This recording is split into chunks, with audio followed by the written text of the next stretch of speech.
What's up, y'all? Welcome back to another episode of The Mix. I'm your host, Andi K. Anderson, and we have a very, very, very special guest in the building today. We got a Congolese princess in the building and a superstar in the making. Andi K is on the couch today. She in the mix. And I said Andi K, not Annie K. Just for y'all. Andi K.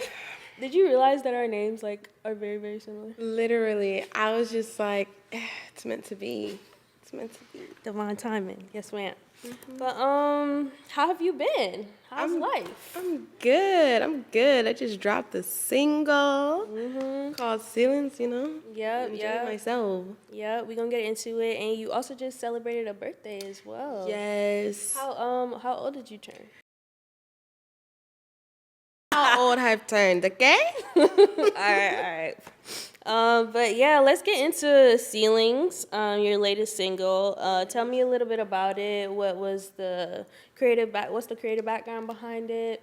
Yeah. So I just dropped my song called Ceilings, and it's a mixture of the Afro fusion with the coupe décalé and R&B.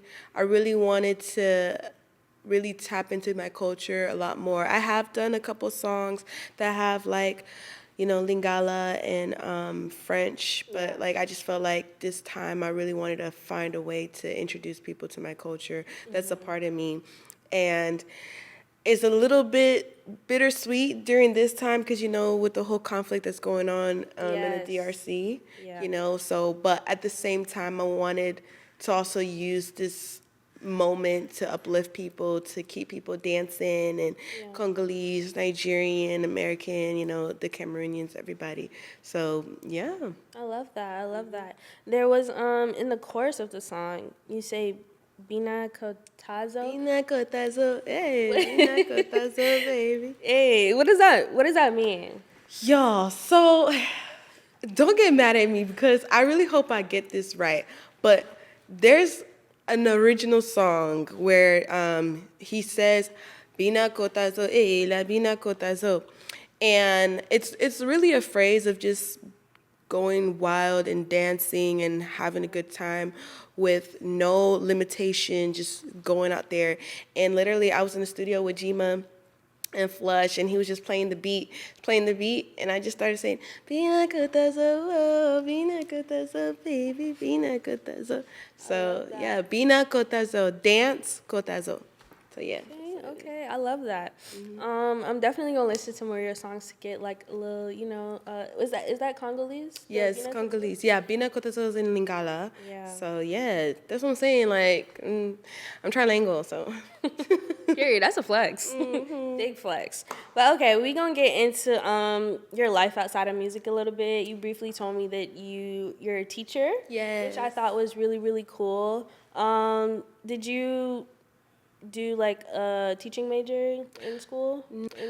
No, so I did psychology, minoring in sociology. I graduated with that. Educated queen. Yes, educated queen. But I was solely focused on that. I didn't really get to tap into music. So once I graduated, I was like, I want to be solely on music while still using my degree for something. Yeah. So I'm an assistant teacher while I get to really focus on my music. I love that. You gotta establish. Love the kids. I be playing in my song.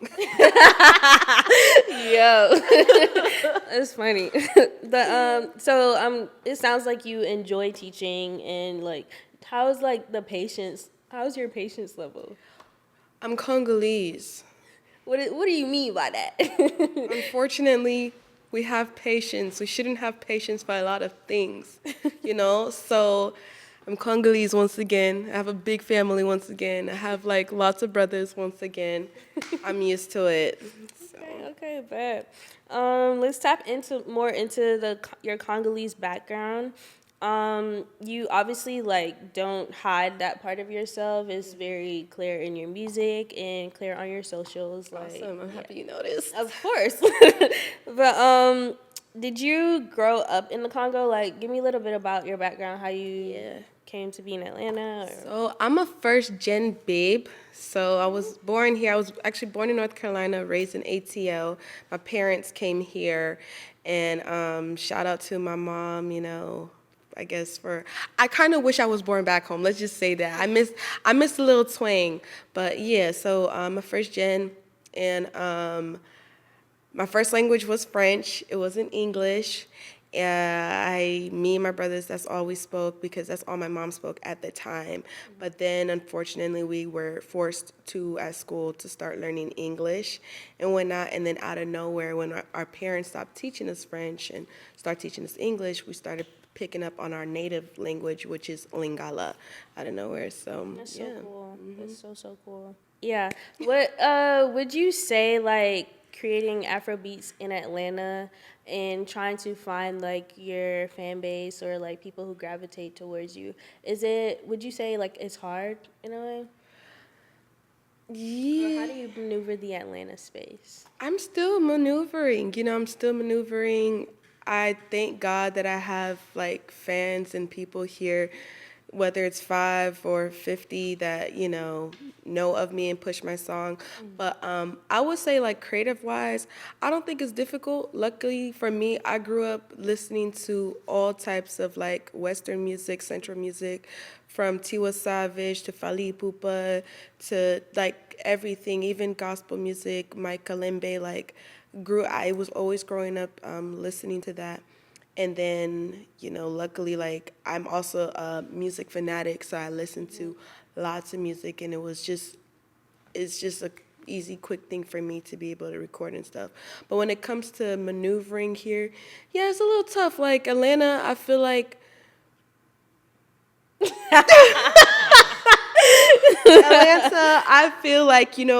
that. Okay, they're trying to find a place for the Afrobeat upcoming artists. Yes. Find a very constructing foundation for Afrobeat artists to be able to showcase their music. Yeah. So when you don't have that, we are forced to make our own platforms or Yeah. be on this amazing platform as well to showcase our music. So yeah, it's like a 50-50 type of situation. I get that. I will say that there are definitely like people like myself who actually look for artists like you, which is really good. And Atlanta is like a melting pot in a way. So you have to know that there are other genres outside of hip hop, R&B that are here. But speaking of R&B, who are some of your R&B influences? Because your music kind of like balances between Afro beats, R&B. Yeah, I would say Brandy, It's good. Rihanna. Grew up also listening to Jasmine Sullivan. Yeah, and Beyonce and Chris Brown too. Like I remember when I was young, I wanted to sound like him, but that didn't work out. But yeah, R&B. Okay, bet. Let's get into your you opened up for Mannywellz last year, which is pretty huge. How was that experience for you, being an opener for him and like kind of performing in front of a new crowd? I see like you have really good stage presence. Like you seem like a natural on stage. You don't look shy at all. So how was that experience for you? Thank you. Yeah, shout out to Mannywellz. That was an awesome opportunity I had last year. I also opened up for Andi K too. That was also Wow. yeah. That was. I feel like that performance was stuck in my heart for like the past couple months afterwards. But it was great. It was when you're a new artist and you're looking for a platform and someone gives you a platform like that, you seize it, you take control, and you just because it's gonna go by so quick. So it was great seeing everybody interact with me and be so welcoming. And my parents were there in the crowd. My mom was crying. Aw, that's Yeah, but it was awesome. That's great. That's great. Can we look forward to Andi K being on the performance stage more this year? Yeah, definitely have a surprise performance coming up soon. Don't want to jinx it. I also will be doing my own headline show very soon as well. That. Yeah, so be on the lookout. Stay tuned. Definitely. I saw you did like a Q&A on Instagram recently, and you dropped like a couple gems, but the one that stood out is that you're releasing a project this year. Can you tell me a little bit about that project? Is it gonna be like the same vibe as Ceilings? Like, what can we expect? Yeah, I'm finally giving you guys a catalog because I stay dropping like 1, 2 songs every year. But yeah, so it's definitely gonna be a mixture of the ceiling vibes with also some Afro R&B because I do want to still keep the Atlanta roots in me. Definitely. Find a way to merge that together with the Afrobeat as well as the Congolese side of me with the coupe de calais, the makossa, the rumba, maybe a little bit of zouk. So it's going to be, I feel like it's going to be a great project because rent is due. So it's definitely going to be one of those where you will understand me, not only from like the sensual, like I guess schmexy side, but also from the serious, vulnerable side. Like, it's gonna be nice. We're gonna be getting more melodies, More melodies. more vocals. More Tapping into your Jasmine Sullivan. Come on now, cause I be singing. Exactly. Yeah. Okay. That's amazing. I'm looking forward to that actually. Always on the hunt for new R&B. I mean Afrobeat songs, Afrobeat artists. So this is good. I just thought of something. Is there? Sorry, my mind like went blank. But is there? I usually like to ask my artists or the guests that come on here if there's any advice they could give to people in the mix based on like your journey or where you are now. Anything that you found helpful that you can possibly share with another person. Yeah, like I know every artist always says like keep going, but really keep going. I didn't think I would be this far and I still have a long way to go. So like always stay focused, always look forward and never look back. And also remember when one opportunity or one door closes, God got another bigger one for you. Absolutely. So, yeah. Absolutely. Well, thank you so much for joining me in the mix. This was amazing. I've been looking forward to it for a while. Thank you for having me. Definitely looking forward to your catalog dropping. And yeah, thank you so much. Thank to you. The viewers, thank you so much for watching. We'll see you on the next episode of The Mix.